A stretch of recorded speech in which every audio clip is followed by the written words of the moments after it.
বাংলাদেশের আলেম ওলামা সুযোগ পেয়েছিল নিজের মতো দেশ গড়তে, কিন্তু বুঝলো না তারা, নিজ নিজ স্বার্থে নেমে গেল।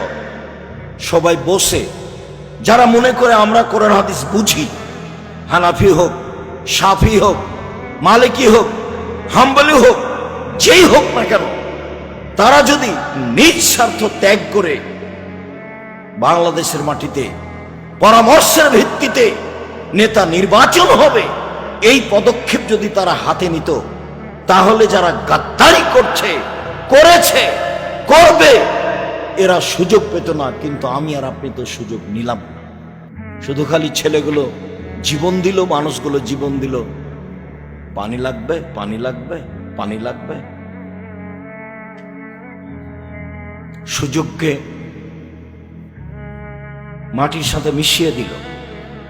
সবাই নিজ নিজ স্বার্থ নিয়ে চলল ধর্মের নামে।